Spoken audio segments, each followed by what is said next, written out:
Assalamualaikum warahmatullahi wabarakatuh. Alhamdulillah wassalatu wassalamu ala Rasulillah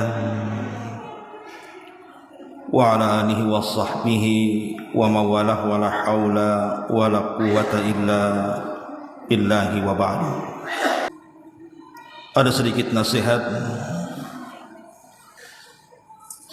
dalam sebuah ayat dalam surah Asy-Syura, tepatnya ayat ke-27. Allah Subhanahu wa taala berfirman, "Walau basatallahu rizqa li ibadihi la baghaw fil ardi walakin yunazzilu biqadari ma yasha innahu bi ibadihi khabirum basir." Seandainya Allah Subhanahu wa taala membentangkan rizki seluas-luasnya kepada semua hamba-hambanya, maka sungguh mereka akan melampaui batas di permukaan bumi ini. Akan tapi Allah Subhanahu wa taala sudah mendudukkan sesuai dengan kadar masing-masing, sesuai dengan kehendaknya. Dan sesungguhnya Allah dengan hamba-hambanya maha memperhatikan dan maha melihat. Ma'asyiral muslimin yang dimuliakan Allah Subhanahu wa taala, sudah sunnatullah di masyarakat kita bahwa manusia itu sudah dibagi-bagi kondisinya oleh Allah Subhanahu wa taala. Ada yang kaya, ada yang miskin. Ada yang sakit, ada yang sehat. Ada yang senang, ada yang susah. Dan begitu seterusnya. Sebab kalau seandainya seluruh manusia tidak ada yang miskin, semua kaya. Sebagaimana Allah katakan, "Walau basatallahu rizqa li ibadihi." Seandainya Allah bentangkan rizki seluas-luasnya kepada seluruh hamba-hambanya, kira-kira kehidupan manusia akan stabil? Tidak. Justru Allah katakan, la baghaw fil ardi. Tentu sebagian mereka pasti akan menzzalimi yang lainnya. Karena dunia sudah tidak berfungsi lagi, semua kaya, tidak saling berhajat satu dengan yang lainnya. Makanya kemudian Allah Subhanahu wa taala memberikan ujian kepada manusia. Ada yang kaya, ada yang miskin, ada yang sehat, ada yang sakit, dan begitu seterusnya. Ma'asyiral muslimin yang dimuliakan Allah Subhanahu wa taala, ada orang bertanya lewat WA ke saya, "Ustaz, saya sering mendengarkan ceramah Ustaz soal bersabar di atas musibah. Dan saya sudah hampir 10 tahun terkena stroke. Dan saya setiap hari mengamalkan doa Nabi Allah Ayub alaihi salam, tapi tidak kunjung juga sembuh pula stroke itu, makin parah pula.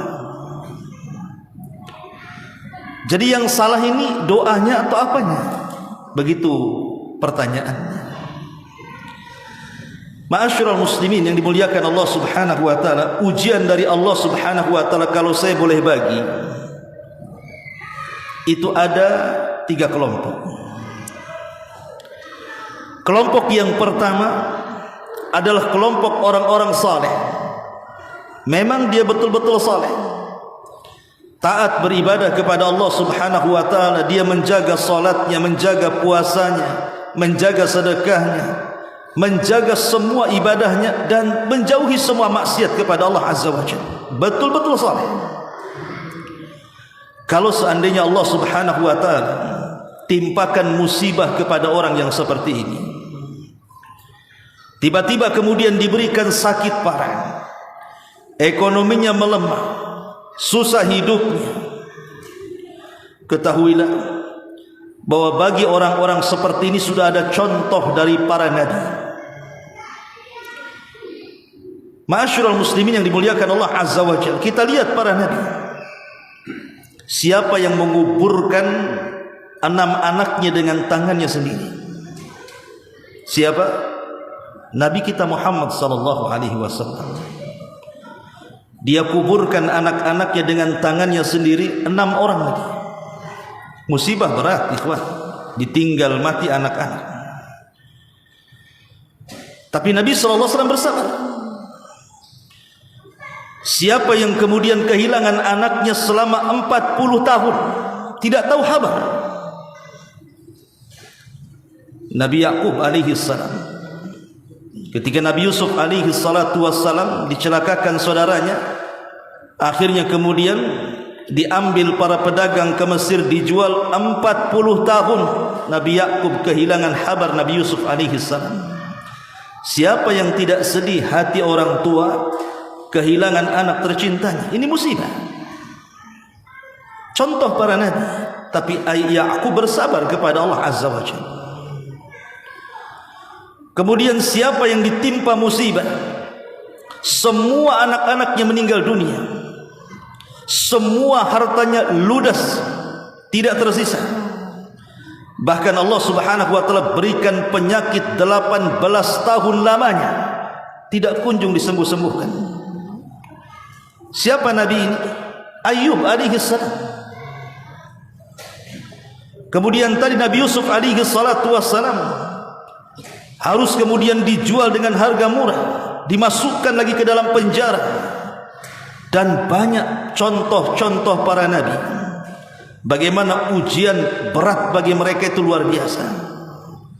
Pertanyaannya, apakah para nabi ahli maksiat? Bukan. Para nabi bukan ahli maksiat, mereka ahli ibadah. Bahkan tidak pernah bermaksiat pun mereka. Tapi kenapa kemudian Allah subhanahu wa ta'ala memberikan ujian seberat itu kepada mereka? Sampai Nabi SAW mengatakan, asyaddal bala indallahil anbiya. Ujian yang paling berat itu para nabi. Padahal mereka bukan ahli maksiat, mereka ahli ibadah. Tidak lain dan bukan jawabannya karena Allah subhanahu wa ta'ala hendak mengangkat derajat mereka.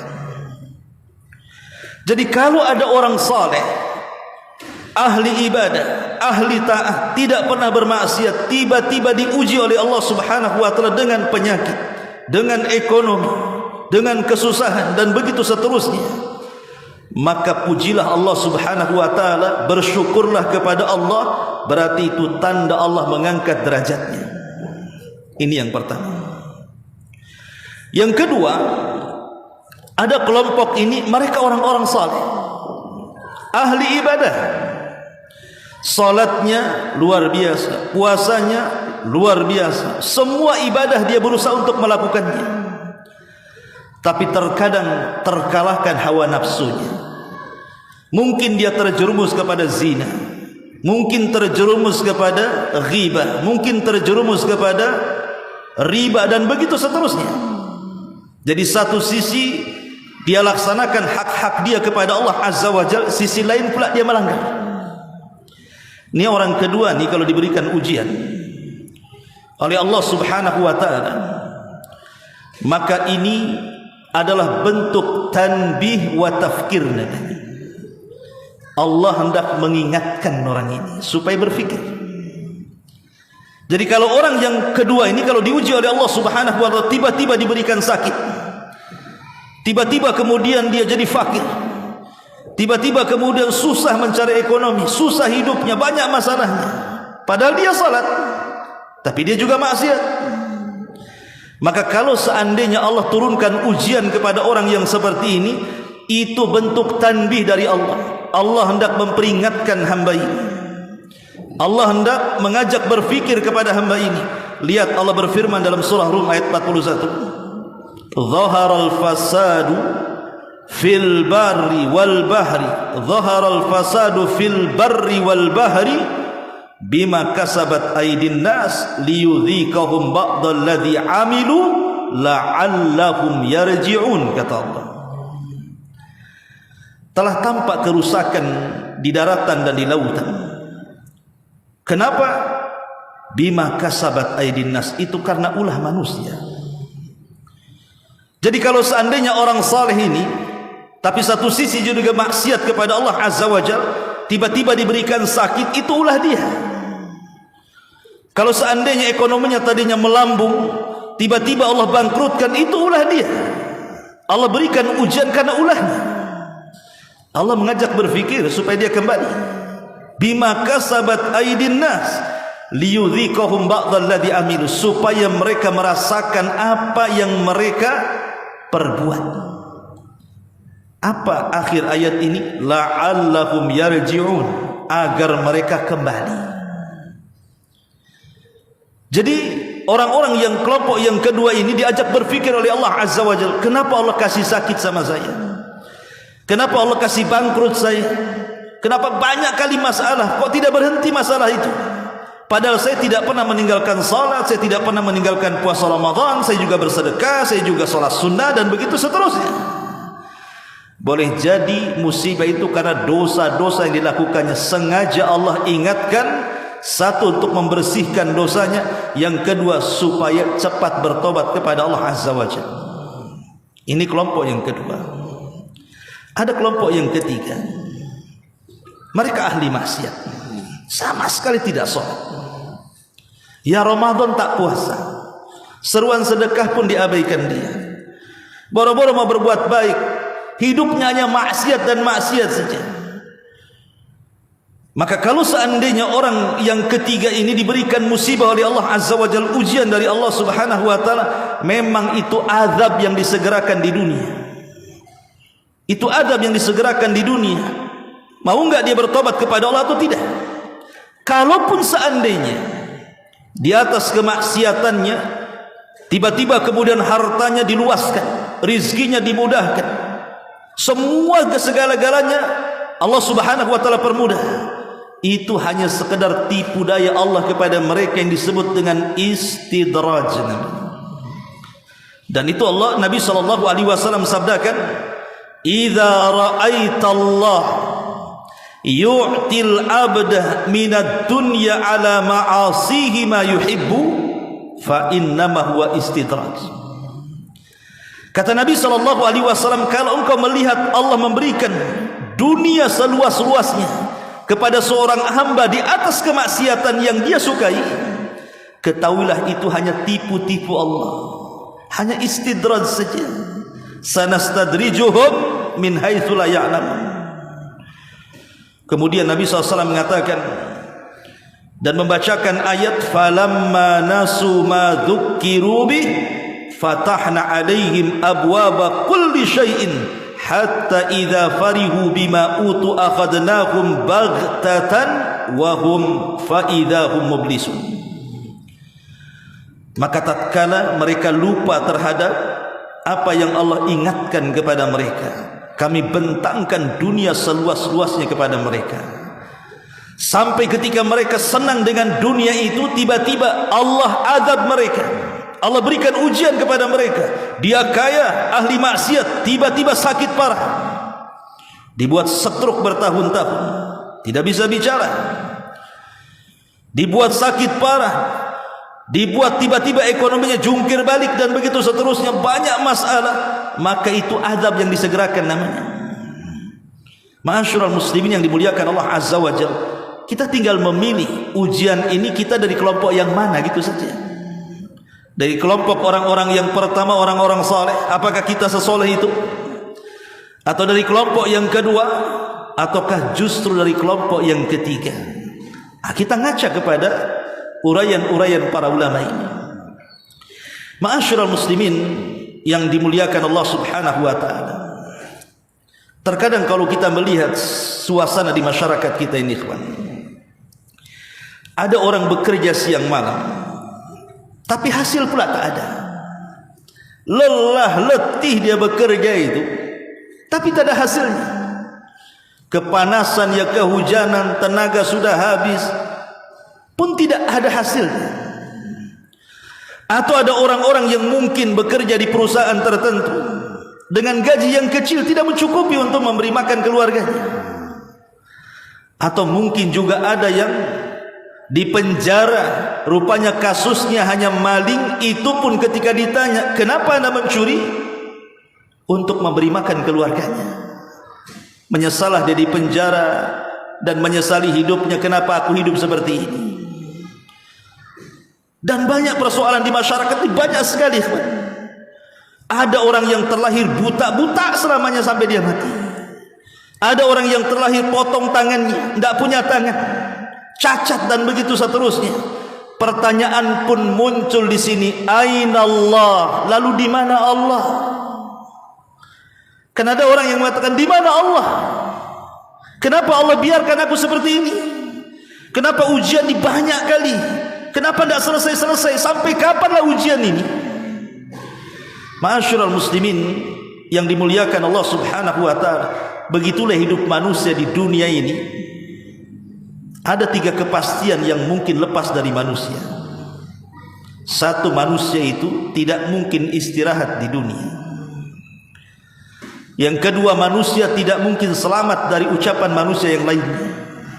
Yang ketiga, manusia tidak mungkin selamat dari kematian. Itu sebuah kepastian. Artinya selama kita hidup di dunia, ya memang itulah ujiannya yang Allah Subhanahu wa ta'ala berikan kepada kita. Tetapi sering terbetik kalau kita diberikan musibah oleh Allah itu, terkadang kita mengatakan, di mana Allah? Kenapa Allah tidak tolong saya? Ma'asyiral muslimin yang dimuliakan Allah Azza wa Jalla, Allah berfirman dalam Al-Qur'anul Karim, wa tilkal ayyam nudawiluha bainan nas. Ingat, hari-hari itu diputarkan Allah. Allah tidak mungkin menciptakan manusia itu dalam satu kondisi sakit dari mulai lahir sampai mati. Allah tidak mungkin menciptakan manusia itu sehat dari mulai lahir sampai dia mati. Allah tidak mungkin menciptakan orang itu sukses terus dari mulai lahir sampai dia mati, atau bangkrut mulai dari lahir sampai mati. Lihat para sahabat. Para sahabat Nabi SAW sebelum mereka hijrah dari Mekah ke Madinah, bagaimana kehidupan mereka coba? Kehidupan mereka di atas kefakiran yang kita tidak bisa bayangkan. Di antara mereka ada yang makan dedaunan dan akar-akar. Di antara mereka ada yang disiksa, bahkan ada yang mati syahid. Lihat keluarga Ammar ibn Yasir, keluarga yang pertama kali mati syahid dalam Islam. Ibundanya Sumayyah ditusuk tombak kemaluannya oleh Abu Jahal sampai mati. Kemudian juga suaminya Yasir juga sama, ditusuk perutnya oleh Abu Jahal kemudian mati. Musibah besar mana lagi coba? Mereka mempertahankan agama sedemikian rupa. Belum lagi yang diusir oleh keluarganya, dirampas hartanya, diintimidasi, diusir, dan begitu seterusnya. Tapi itu hanya 13 tahun saja. Setelah mereka hijrah ke Madinah, sebagian mereka ada yang menjadi pengusaha besar. Abdurrahman ibn Auf jadi pengusaha besar, Utsman menjadi orang kaya, Abu Bakar menjadi orang kaya, dan banyak orang kaya yang dulu ketika di Mekah, jangan lagi cerita kekayaan, makan aja susah, mereka menjadi mulia. Artinya bahwa Allah Subhanahu wa ta'ala tidak mungkin mengkondisikan manusia itu dalam satu kondisi, kan begitu. Hanya 13 tahun saja habis hijrah ke Mekah jadi kaya semuanya, bahkan dimuliakan oleh Allah Subhanahu wa ta'ala. Allah katakan radhiyallahu anhum wa radu'an. Mereka mendapatkan keridhaan Allah Subhanahu wa ta'ala. Ma'asyiral muslimin yang dimuliakan Allah Subhanahu wa ta'ala, yang satu yang jelas adalah di dunia ini, kalau cerita soal kebahagiaan, kebahagiaan itu bukan ada pada badan kita, ikhwan, juga bukan pada harta kita, bukan pada jabatan kita. Yang itu ada di benak semua orang yang jauh dari agama. Orang-orang yang jauh dari agama berpikir bahwa bahagia itu kalau banyak hartanya. Itu pandangan orang-orang yang jauh agama seperti itu. Karena mereka melihat orang-orang yang berharta kok enak kali ya, rumahnya besar, mobilnya bagus, tanahnya luas, istrinya cantik. Tengok pula sama dia, dan ngontrak, istri pula tak cantik, gaji pula kecil, stres hidup. Akhirnya berpikir enaklah jadi orang kaya. Padahal banyak orang kaya yang jauh lebih stres daripada orang miskin. Tidur harus pakai pil, Kadang-kadang tidak bisa tidur, handphone satu berdering, belum diangkat, yang satu berdering lagi. Tidak bisa. Mau makan pilih-pilih. Ini makan ini setruk nih nanti aku nih. Makan ini kolesterol naik. Kadang orang miskin nggak mikir makan, diundang malam ini semua dimakan. Ikan satu tulang-tulangnya pun dimakan. Kalau orang miskin tidak peduli. Ya. Ma'asyiral muslimin yang dimuliakan Allah Subhanahu wa taala. Iya, kita katakan memang kebahagiaan itu bisa harta itu bisa menyumbang kebahagiaan, tapi bukan segala-galanya, ikhwan. Bukan banyak orang kaya stres, bahkan banyak orang kaya bunuh diri kok. Ataupun pangkat dan jabatan, itu hawa nafsu saja. Ma'asyiral muslimin yang dimuliakan Allah Azza wa Jalla. Lalu kebahagiaan itu di mana supaya ketika dapat musibah dan ujian kita ini kita tenang. Kita tidak merasa resah, tidak menyalahkan Allah. Kenapa asyik aku aja yang diuji, kenapa yang lain tidak? Kebahagiaan itu ada di hati. Karena Nabi SAW mengatakan, kalau akhirat yang dikejar, maka Allah akan letakkan kekayaan di kedua matanya. Maksudnya kaya hati di sini. Kalaupun seandainya Allah Subhanahu wa taala tidak memberikan kebahagiaan di dunia, karena tadi Allah katanya Allah tidak mungkin mengkondisikan manusia dalam satu kondisi. Toh dari kecil sampai sekarang saya susah, Ustaz. Saya usia sudah 40 tahun ya gini-gini saja katanya.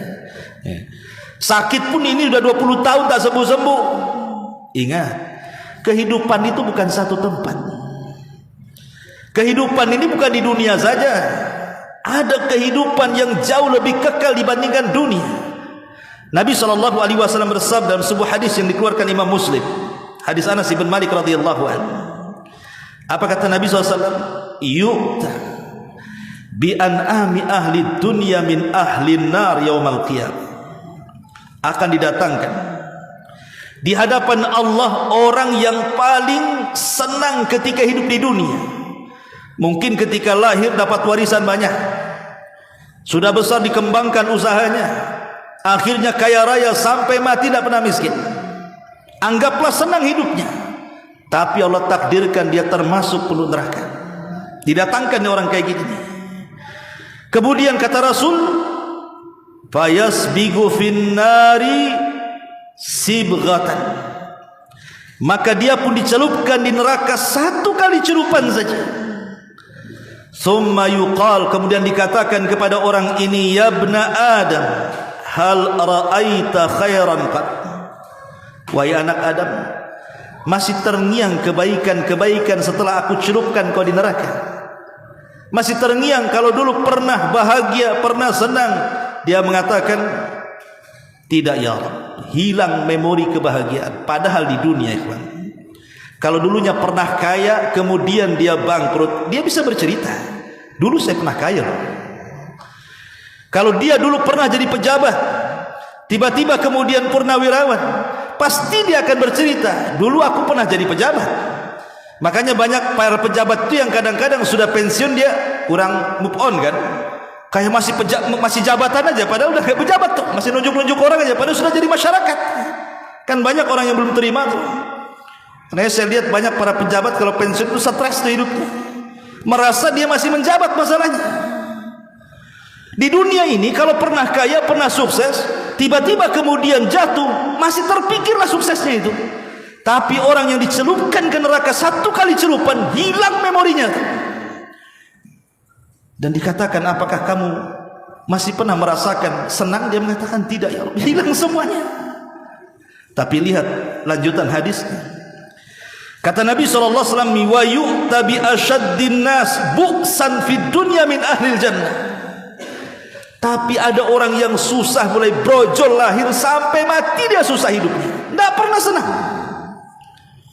Hidupnya susah, belangsak bahasa kitanya. Tapi Allah takdirkan dia termasuk penduduk sorga pula. Kemudian fayasbigu sibghatan fil jannah, dia pun dicelupkan di sorga satu celupan saja, masuk, dikeluarkan lagi. Kemudian yuqalu lahu, dikatakan kepadanya, ya ibna Adam, hal ra'aita bu'san qad? Masih teringat susahmu di dunia? Dia mengatakan, qala ya Rabb, tidak. Hilang susahnya, hilang memori susahnya. Coba bayangkan. Padahal kalau orang pernah susah kemudian kaya, pasti dia bercerita, aku juga susah kayak kamu. Orang sehat pernah sakit, bercerita dengan penyakit yang sama, aku juga sama, kena asam urat juga. Pasti kan begitu, dia akan bercerita tentang masa lalunya. Tapi ketika dimasukkan ke dalam sorga, seolah-olah dia tidak pernah hidup susah. Padahal satu kali celupan aja di sorga. Macam mana kalau dimasukkan ke dalam sorga dan tidak pernah dikeluarkan di dalamnya? Sementara sorga yang Rasul katakan, a'dadtu li ibadis salihin ma la ainun ra'at wala udhunun sami'at wala khatara ala qalbi bashar. Sebuah kenikmatan yang tidak bisa dilihat mata, didengar telinga, terlintas pun tidak, saking nikmatnya sorga itu. Jadi seandainya Allah Subhanahu wa taala takdirkan orang itu diuji, kesehatannya, kekayaannya, keluarganya, imma dengan kematiannya atau dengan musibah apapun, itu sifatnya sementara. Boleh jadi Allah angkat di dunia sebelum akhirat, atau boleh jadi mungkin sengaja Allah perpanjang ujian itu. Satu, boleh jadi untuk menggugurkan dosa-dosanya. Yang kedua, boleh jadi untuk mengangkat derajatnya. Dan boleh jadi itu juga teguran dari Allah Subhanahu wa taala supaya kita lebih dekat dengan Allah Subhanahu wa taala. Ma'asyiral muslimin yang dimuliakan Allah Subhanahu wa taala, maka kaidahnya adalah wabasyiris sabirin. Berbahagialah bagi orang-orang yang sabar. Ada sebuah hadis yang dikeluarkan Imam Tirmidzi, hadis ini hasan, dari sahabat Abi Hurairah radhiyallahu anhu. Nabi SAW mengatakan, wa ma yazalul bala bil mu'mini wal mu'minati fi nafsihi wa waladihi wa malihi hatta yalqallah wa ma alaihi khati'ah. Terkadang Allah menguji seorang mukmin laki-laki atau mukmin perempuan. Mungkin diuji terhadap dirinya dengan berbagai macam penyakit. Mungkin diuji dengan anak-anaknya yang nakal, atau mungkin dengan kematiannya. Mungkin diuji dengan hartanya, kelaparan, kesusahan. Tapi Rasul mengatakan, hatta yalqallah, sampai dia berjumpa dengan Allah, wa ma alaihi khati'ah. Boleh jadi ujian-ujian itu menggugurkan dosa-dosanya sehingga berjumpa dengan Allah, satu dosa pun sudah tidak ada. Ma'asyiral muslimin yang dimuliakan Allah Azza wa Jalla. Sehingga nanti pada hari kiamat, orang-orang yang banyak nikmatnya di dunia ini, orang-orang yang banyak nikmatnya di dunia, memandang orang-orang yang banyak cobaannya di dunia. Jadi nanti saling pandang-pandangan tuh di akhirat. Jadi ada satu kelompok ini di dunia senang hidupnya, Allah berikan nikmat yang luar biasa. Kelompok yang lain susah hidupnya, banyak ujiannya. Maka orang-orang yang senang di dunia ini memandang orang-orang yang susah di dunia kelak di akhirat ya. Apa kata Rasul? Yawaddu ahlul afiyati yaumal qiyamah hina yu'ta ahlul bala ats-tsawaba law anna juludahum kanat qurridat fid dunya bil maqarid, kata Rasul. Orang-orang yang banyak nikmat di dunia kelak di akhirat memandang orang-orang yang banyak ujiannya di dunia kelak di akhirat, ketika Allah berikan pahala yang banyak kepada orang-orang yang diberikan ujian, mereka cemburu dan mereka mengatakan, ya Rabb, kalau seandainya kau bisa kembalikanlah aku di dunia, aku siap engkau buat kulitku terkelupas dari badanku. Aku siap dikelupaskan kulitku dari badanku supaya aku mendapatkan pahala seperti dia, katanya. Tapi ucapan ini ucapan sia-sia di akhirat. Mana bisa orang balik lagi ke dunia? Ma'asyiral muslimin yang dimuliakan Allah Subhanahu wa taala, intinya Allah tidak membiarkan hambanya sia-sia dengan ujian, ikhwan. Tidak. Siapapun yang terzalimi pasti Allah akan mengambil haknya. Siapapun yang mengalami kefakiran pasti Allah Subhanahu wa taala satu hari nanti akan memberikan kebahagiaan kepada dia. Kita tidak tahu hikmah Allah itu.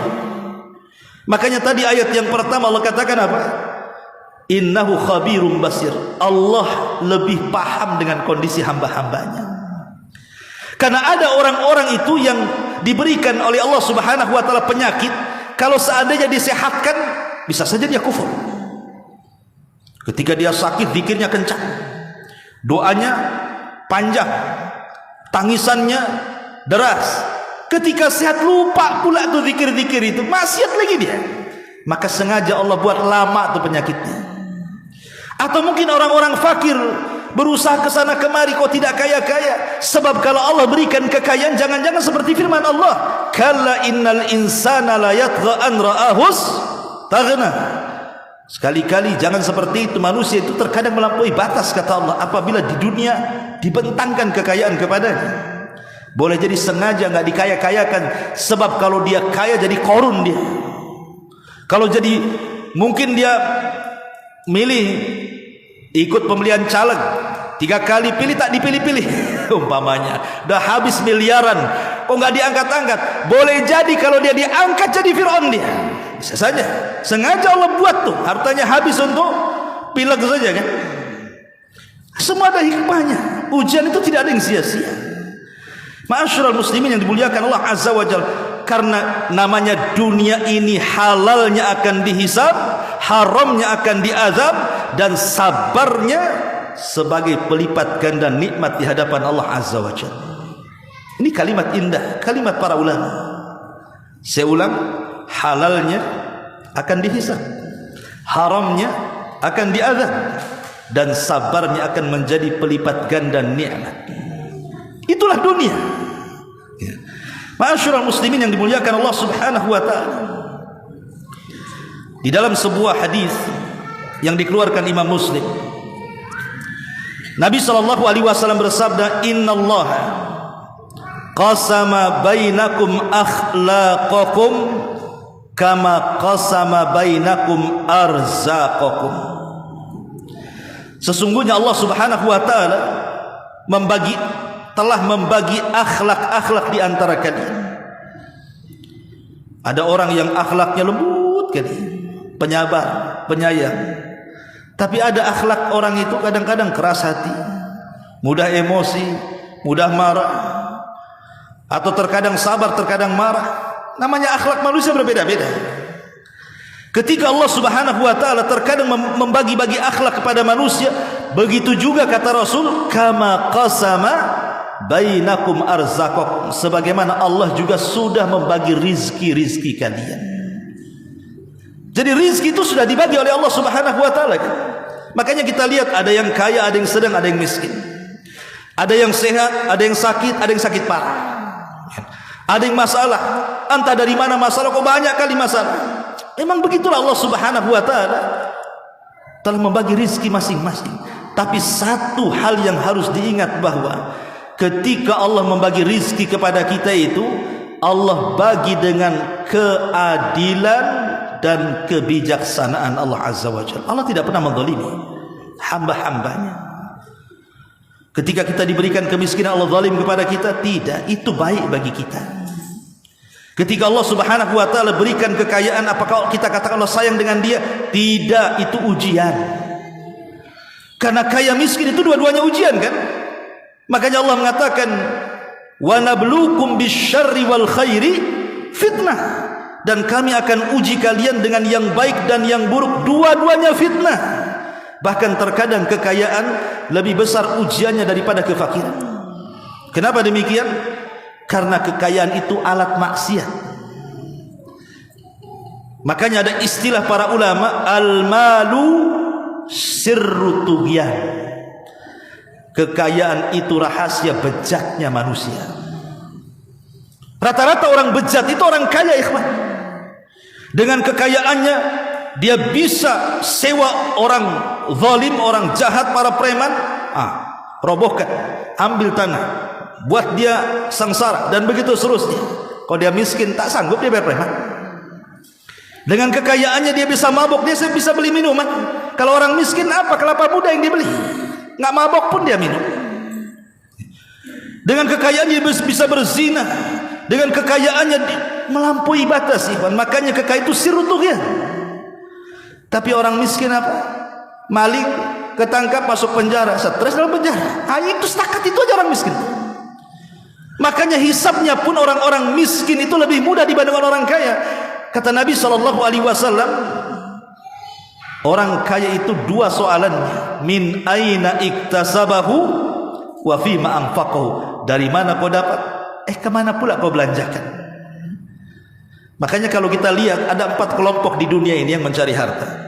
Satu, ada orang yang mencari harta dengan halal, betul-betul halal. Pagi, siang, sore dia cari harta dengan keringatnya. Dia tidak riba, dia tidak zalim, dia tidak mengambil hak, memang betul-betul halal. Dan diinfakkan dengan cara yang halal pula. Memang tujuannya untuk menafkahi keluarganya. Maka ini orang yang polos, orang yang lurus, inilah sebahagia-bahagia manusia. Yang kedua, ada orang yang mencari harta dengan halal, susah payah dia cari harta dengan halal. Sudah dapat tuh hartanya, diinfakkan pula untuk maksiat. Berzinah dengan hartanya, berjudi dengan hartanya, minum khamar dengan hartanya. Padahal dia lelah letih dia mencari harta, tapi diinfakkan untuk maksiat. Soalannya selamat dari yang pertama, tapi tidak selamat dari yang kedua. Min aina iktasabu, dari mana kau dapat? Halal ya Rabb. Pertanyaan kedua selamat, kemana kau infakkan? Berzinah ya Rabb, tak selamat kau. Ada kelompok yang ketiga, subhanallah, dia mencari harta itu dengan cara haram, berjudi, masang togel, dapat miliaran, datang ke Nidul Ilmi, Ustaz, selesaikanlah masjid nih. Nih ada uang 1 miliar, tapi hasil togel Ustaz. Kan gitu. Bagus kan? Bagus, infaknya bagus. Tapi orang ini pun tidak selamat dari pertanyaan yang pertama kan. Dari mana kau dapat? Dari togel ya Rabb. Kemana kau infakkan? Bangun masjid nah. Selamat yang pertama tidak. Apakah infaknya diterima? Tidak juga.